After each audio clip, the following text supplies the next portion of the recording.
Gitunan karon sa Asturias Police Station ang paghimo og Special Investigation Task Group alang sa mas paspas nga investigasyon sa pagpamusil sa Manggiao Barangay Kapitan ug sa asawa niini kagahapon. Ang detalye sa report ni Femery Dumabo.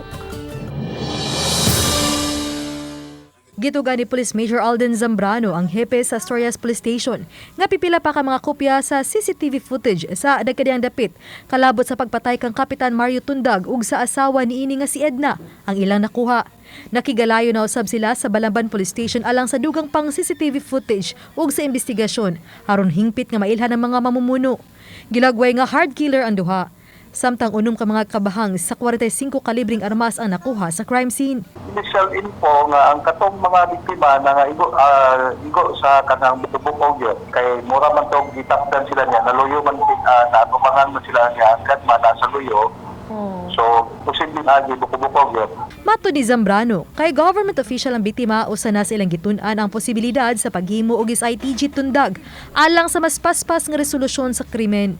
Samtang tanan mang gihapong anggulo ang ilang gitan-aw nga motibo sa krimen, apan nag-una niini ang politika ug ang trabaho ni Tundag isip barangay kapitan. Itan-aw po na to nga ang gulo kung politika ba, pero so far wa man siya kontra sa iyang paglutsar. Kung dili ba parte pa siya ang trabaho, kabaw kang barangay kapitan daghan magina siya ka kuan yon. Kahalubilo o sa ikalalis na ay mga mismo sa iyang lugar sa barangay. Uban ni Philip Patricio Grod Prado, Femery Dumabo. Balitang Bisdak.